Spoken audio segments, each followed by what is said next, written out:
Lions TV, this is your preview show. We're looking ahead to New Year's Day's fixture at the Den. Alex Neil will take charge of his Millwall team for the very first time, and he faces ex-Millwall manager in the opposition dugout in Gary Rowett and Oxford United. As always, let's kick off the show by taking a look at the 11 that the newly appointed gaffer might pick to start the match.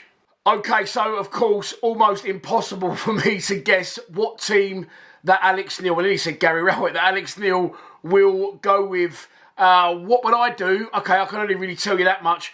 I'm going to sound quite harsh here now. I'm going to be a little bit ruthless, but if I could put my mind inside Alex Neil's and he could see what I've been seeing, he may well have seen what I've been seeing for the last sort of 10, 12-ish games.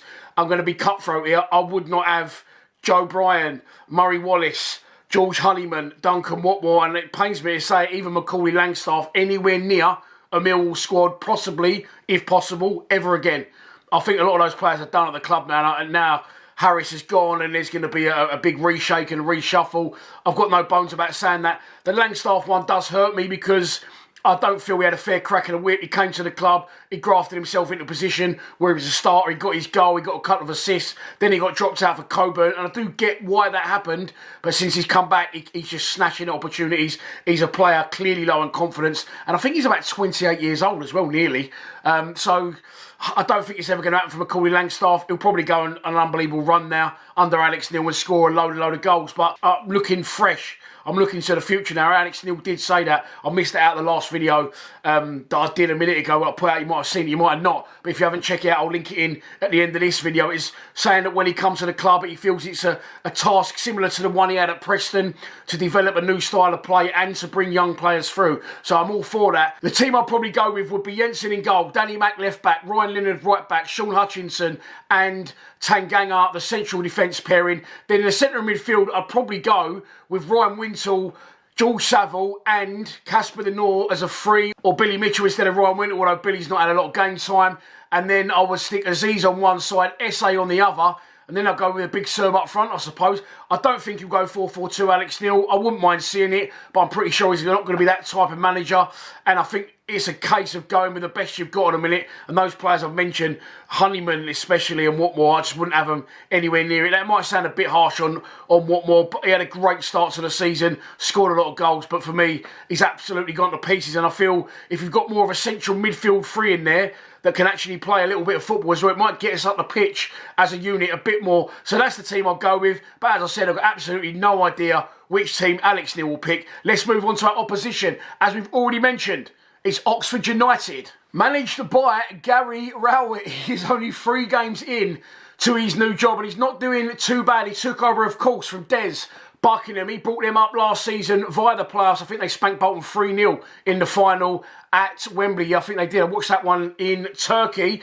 But they started the season well, and there was a bit of an unknown entity to the division, and I think they got a few results, especially at home, knocking some big teams over and scoring some good goals. But eventually, the division and the other teams in the division have got to grips with them. They've slowly started to falter away, and a few heavy defeats, including the 6-2 at home to Middlesbrough, saw eventually Des Buckingham lose his job. 3 games ago, Gary Rowett steps into the fold, and he lost in his opening game, unsurprisingly, away 4-0 at Ellen Road. But since then, it's been back-to-back wins for Rowett's Merry Men, which sees them sitting 20th in the table, 7 places behind us and 5 points, which means a win for them will close that gap to just 2 points. We need to win this one.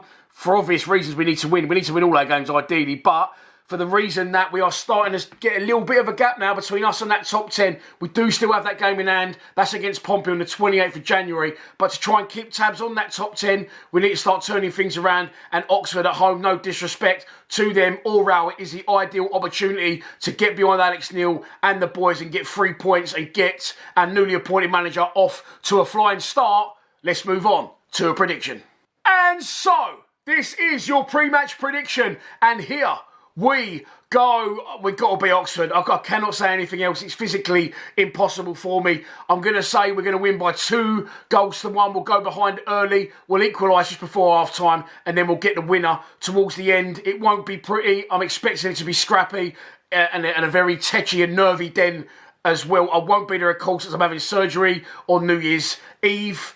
And that has been confirmed today, so that's definitely going ahead. But I'll try and watch the game best I can. One of the Omarans will call you in at full time, and there'll be videos from the boys, I'm sure. But getting back to the prediction, times like this, you need to look to your big game experienced players. So I'm going to go for Sean Hutchinson to start the game and get one, and I'm going to go for the big Serb, not so experienced, to get the other, and it'll be back-to-back goals for him at the Den. If he does pull it off, which I'm hoping he will, in a 2-1, Millwall win. And so that's your lot for this preview show. You could not see me on camera for a while now. Don't get the violins out of the channel. We'll still be running. Hope you all have a great New Year's Eve, and make sure you get down the Den and get behind Alex Neil and the boys for 3 points on New Year's Day. Please subscribe to Lions TV. Come on, you Lions.